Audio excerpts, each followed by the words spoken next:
Hey everyone, so today in this video I'm going to explain to you class 10 second language Kannada part Padya 5 Guri.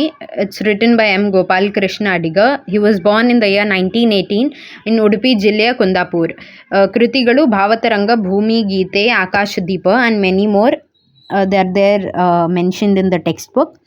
And along with that, important ಪ್ರಶಸ್ತಿ mentioned are Pampa ಪ್ರಶಸ್ತಿ, ರಾಜ್ಯೋತ್ಸವ ಪ್ರಶಸ್ತಿ, ಕೇಂದ್ರ ಹಾಗೂ ರಾಜ್ಯ ಸಾಹಿತ್ಯ academy ಪ್ರಶಸ್ತಿ. These are the important ones. And another line mentioned in the textbook is ಪ್ರಸ್ತುತ ಕವನವನ್ನು ಅವರ ಸಮಗ್ರ ಕಾವ್ಯದಿಂದ ಆರಿಸಲಾಗಿದೆ. So this is the work done by M. Gopal Krishna Adiga, and this poem Guri, it is an extract from Samagra Kavya. So let's begin with the poem. Guri means goal, aim or target. So ಅಳಿಯಾಸೆಗಳ ಸುಳಿಗೆ ಸಿಲುಕಿದೆಲೆ ಮನವೇ, ನೆಲೆ ಇರದೆ ತೊಳಲುವುದು ಮನುಜ ಜೀವನವೇ. ನನ್ನೆಬೇಕು ಕೊನೆಬೇಕು ನರನ ಬಾಳುವೆಗೆ, ದಿನದ ಗೈಮೆಯ ಹೂವು ಫಲಿಸಿ ಬರುವುದಕ್ಕೆ. ಕೆಸರೊಳಿದ್ದರು ಮೇಲೆ ಬಾಂದಳವ ನೋಡಿ, ಮಿಸುಪ ರವಿಕಿರಣಗಳ ಸಿರಿಗೆ ಮೆರೆದಾಡಿ, ಮಸಗು ಅಂಬುಜದಂತೆ ಧ್ಯೇಯ ದಾಳ್ವೆಸಕೆ ಬಸಮಾಗು ಬಂದ ಮನುಜತೆಯ ಸಾರ್ಥಕತೆಗೆ. ಗಾಳಿ ಬಂದೆಡೆ ತಿರುಗುವ ಹೇಡಿತನವು, ದಾಳಿ ಬಂದೊಡನೆ ಶರಣೆಂಬ ಹೆಣ್ತನವು ಬೇಡ. ಹಿಡಿದೊಳ್ ದಾರಿಯೊಳು ಕೊನೆಯವರೆಗೆ, ದೂಡು ಬಾಳುವೆಯನ್ನು ಪೌರುಷದ ಹೊನಲೊಳಗೆ. ಒಂದು ಬಾಣಕ್ಕೆ ಗುರಿಯು ಹಲವಿರುವುದುಂಟೆ, ಒಂದು ದೇಹದೊಳಾತ್ಮವೆರಡಿರುವುದುಂಟೆ, ಒಂದು ಜೀವನಕ್ಕೆ ಹಲವು ಸಾಧ್ಯಗಳು, ಒಂದೇ ಹೆಗ್ಗುರಿಗೆ ಹೋರಾಡು ಹಗಲಿರುಳು. ನರನೊಳಗೆ ನಾರಾಯಣನ ರೂಪು ಕಂಡು, ತಿರೆಯೊಳಗೆ ಸುರಪುರದ ಮೈಸಿರಿಯನ್ನುಂಡು. ಪರಹಿತಕ್ಕೆ ಬಳಲು ತಿರಲದುವೆ ಜೀವನವು, ಪೆರತೆಯ ನೆನೆಸಗಿದರೂ ನಮಗೆ ಲಾಂಛನವು. So now let's move on to the explanation of the first paragraph. ಅಳಿಯಾಸೆಗಳ ಸುಳಿಗೆ ಸಿಲುಕಿದೆಲೆ ಮನವೇ, ನೆಲೆಯಿರದೆ ತೊಳಲುವುದು ಮನುಜ ಜೀವನವೇ. ನನೆಬೇಕು ಕೊನೆಬೇಕು ನರನ ಬಾಳುವೆಗೆ, ದಿನದ ಗೈಮೆಯ ಹೂವು ಫಲಿಸಿ ಬರುವುದಕ್ಕೆ. Now very first thing is Guri means aim, target or goal. So here the poet says that ಅಳಿಯಾಸೆಗಳ ಸುಳಿಗೆ ಸಿಲುಕಿದೆಲೆ ಮನವೇ, ನೆಲೆಯಿರದೆ ತೊಳಲುವುದು ಮನುಜ ಜೀವನವೇ. So he says that the desires, when you get stuck in the desires, in the whirlpool of desires, you won't be able to come out of it. You feel lost. You find yourself being lost in the whirlpool of desires. So he says, don't get stuck in the desires, and don't feel lost in the whirlpool of desires. When you see in the water, at the center a whirlpool is created. So when something gets stuck in that, it is very difficult to come out of it. It's very difficult to remove the thing from the whirlpool. So similarly, when you get stuck in the in the whirlpool of desires, it will be very difficult for you to come out of it, and you feel lost. So he says that don't get stuck in the whirlpool of desires, and always work hard to achieve your goal. ನನೆಬೇಕು ಕೊನೆಬೇಕು ನರನ ಬಾಳುವೆಗೆ, ದಿನದ ಗೈಮೆಯ ಹೂವು ಫಲಿಸಿ ಬರುವುದಕ್ಕೆ. Means you need to sacrifice, you need to work hard, you need to dedicate your life to serve for the sake of humans, to serve others, to serve mankind. You need to work hard. And ದಿನದ ಗೈಮೆ ನರನ ನನೆಬೇಕು ಕೊನೆಬೇಕು ನರನ ಬಾಳುವೆಗೆ, ದಿನದ ಗೈಮೆಯ ಹೂವು ಫಲಿಸಿ ಬರುವುದಕ್ಕೆ. So for the flower of mankind, ಹೂವು means flower, and ಫಲಿಸಿ means to bloom. So for the flower to bloom, you need to work hard for the sake of, for the flower of mankind to bloom, you need to work for humans. You need to dedicate yourself. So moving on to the second paragraph. ಕೆಸರೊಳಿದ್ದರು ಮೇಲೆ ಬಾಂದಳವ ನೋಡಿ, ಮಿಸುಪ ರವಿಕಿರಣಗಳ ಸಿರಿಗೆ ಮೆರೆದಾಡಿ, ಮಸಗು ಅಂಬುಜದಂತೆ ಧ್ಯೇಯ ದಾಳ್ವಿಸಕ್ಕೆ ಬಸಮಾಗು ಬಂದ ಮನುಜತೆಯ ಸಾರ್ಥಕತೆಗೆ. So here in the second paragraph, the poet has given a beautiful example of lotus. So he says, ಕೆಸರೊಳಿದ್ದರು ಮೇಲೆ ಬಾಂದಳವ ನೋಡಿ, ಮಿಸುಪ ರವಿಕಿರಣಗಳ ಸಿರಿಗೆ ಮೆರೆದಾಡಿ. ಕೆಸರೊಳಿದ್ದರು means the thing which lives in the mud. So you can take the example of lotus. He says that whatever which lives in the mud, that lotus, it looks upon it looks upon to the sky for what? For the rays of sun, for sunlight. It looks upon to the sunlight. ಕೆಸರಲ್ಲಿದ್ದರು ಮೇಲೆ ಬಾಂದಳವ ನೋಡಿ ಮಿಸುಪ ರವಿಕಿರಣಗಳ ಸಿರಿಗೆ ಮರೆ ರವಿಕಿರಣಗಳ means for the sun's rays. ಮಸಗುವಂಬುಜ means lotus. ಮಸಗುವಂಬುಜದಂತೆ ಧ್ಯೇಯ ದಾಳ್ವಿಸಕೆ ಬಸಮಾಗು ಬಂದ ಮನುಜತೆಯ ಸಾರ್ಥಕತೆಗೆ. So here the poet in this paragraph he says that the lotus doesn't think that I'm in mud and I shouldn't look upon to the sky, such beautiful sky, such beautiful sun, I shouldn't look upon. It doesn't think like that. It looks upon, even if it is in the mud, in the dirtiest place, it looks upon to the sky, to the sun's rays, to bloom and to nourish itself. Okay, so similarly we shouldn't think of the life's difficulties which we face every day. We shouldn't be hindered due to the life's difficulties. We should always look for the good opportunities. We should always look for a bright future, and also for a future where we can serve humans, where we can serve the mankind for humans goodness.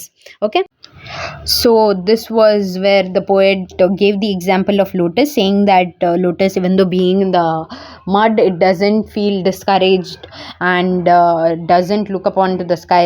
It doesn't think like that, but rather being in mud, it looks upon for the sun's rays and to bloom and to nourish itself. So similarly we should look on the bright side of life, and even though facing the difficulties, we need to encourage ourselves and also work hard for the humans goodness and for the benefit of mankind. Okay, so moving on to the next paragraph. ಗಾಳಿ ಬಂದೆಡೆ ತಿರುಗುವ ಹೇಡಿತನವು, ದಾಳಿ ಬಂದೊಡನೆ ಶರಣೆಂಬ ಹೆಣ್ತನವು. So here the poet says that when the wind blows, you shouldn't run away. It shows that you are a coward person. So similarly, wind blows, wind in a sense, the poet refers to the life's difficulties, life's challenges. So he says that when life throws challenges at you, you shouldn't run away, because you will be called a coward person. It shouldn't show the cowardice nature of yours. So ಗಾಳಿ ಬಂದೆಡೆ ತಿರುಗುವ ಹೇಡಿತನವು, ದಾಳಿ ಬಂದೊಡನೆ ಶರಣೆಂಬ ಹೆಣ್ತನವು ಬೇಡ. So when the life throws difficulties at you, you need to face them with braveness, and you shouldn't show the coward person of yours. So ಹಿಡಿದೊಳ್ ದಾರಿಯೊಳು ಕೊನೆಯವರೆಗೆ ದೂಡು ಬಾಳ್ವೆಯನು ಪರುಷದ ಹನಲೊಳಗೆ. So means the ಹಿಡಿದೊಳ್ ದಾರಿಯೊಳು means the good way which you have chosen for yourself. You need to complete it. You shouldn't leave it halfway in the middle, and you shouldn't run away as a coward person, but you need to face the challenges, and whichever stream you have chosen, you need to fulfill all the goals, all the aspects of that way. Next paragraph. ಒಂದು ಬಾಣಕ್ಕೆ. So here the poet is asking few questions, and it's one of the important paragraph. ಒಂದು ಬಾಣಕ್ಕೆ ಗುರಿಯು ಹಲವಿರುವುದುಂಟೆ, ಒಂದು ದೇಹದೋಳಾತ್ಮವೆರಡಿರುವುದುಂಟೆ, ಒಂದು ಜೀವನಕ್ಕೆ ಹಲವು ಸಾಧ್ಯಗಳು, ಒಂದು ಹೆಗುರಿಗೆ ಹೊರಾಡು ಹಗಲಿರುಳು. So he asks us in the first line, the poet says ಒಂದು ಬಾಣಕ್ಕೆ means ಬಾಣ means arrow. ಗುರಿಯು ಹಲವಿರುವುದುಂಟೆ. So when you see the archer when it sets the arrow to the goal, does it have many goals or only one goal? So every arrow which has been sent by the archer is to target a single goal. So similarly, ಒಂದು ದೇಹ means body, dolatma here deha, atma means soul.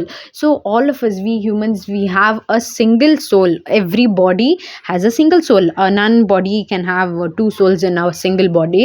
So he says that as a single arrow has only one goal, and each body has a single soul, then how come ಒಂದು ಜೀವನಕ್ಕೆ ಹಲವು ಸಾಧ್ಯಗಳು? Then how come how come our life can have many goals at a time. One heggurige horadu hagalirulu. So he says hegguri means a big dream. So you need to have a big dream. And horadu hagalirulu. Horadu means work hard every day. You need to dedicate yourself to the single goal. Achieve each goal at a time, and with full dedication you need to achieve your aim. So here in this paragraph, the poet said that all of us should have a big dream and we need to dedicate our lives to achieve that dream, and also gain success in whatever we have kept as target. Hagalirulu means day and night. So horadu hagalirulu. Here hagalirulu is the combination of hagalu and irulu. So it is horadu hagalirulu means work day and night. Okay, so moving on to the next paragraph. Narannolage Narayanana ರೂಪು ಕಂಡು ತಿರೆಯೊಳಗೆ ಸುರಪುರದ ಮೈಸಿರಿಯನುಂಡು. Nara means human and Narayana means God. So he says that you need to search God in humans. ತಿರೆಯೊಳಗೆ ಸುರಪುರದ ಮೈಸಿರಿಯನುಂಡು. Tire means earth and Surapura means heaven. So whatever heavenly bliss you get there, you need to search, you need to find it on earth. You should treat earth as heaven, and whatever happiness and whatever bliss you get there, need to find it on earth. So similarly, parahitake balalu tiraladuve jeevanavu perate nanesagidaru namage lanchanavu. So he says that you need to dedicate your life to others because you need to search God in humans. So similarly, in mankind you need to believe and you need to dedicate yourself and work day and night, and not only live a life being self-centered. You need to work hard and dedicate yourself for the benefit of humans and for the benefit of others, because it lanchanavu means symbol.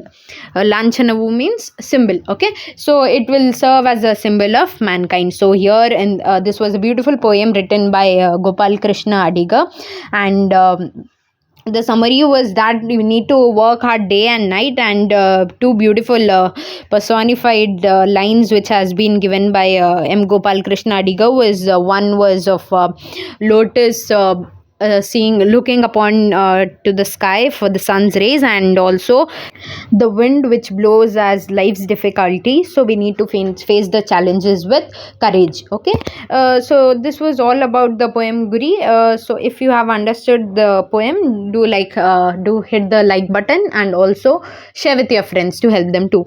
Okay, so meet you all in the next video. Till then, study well. Thank you.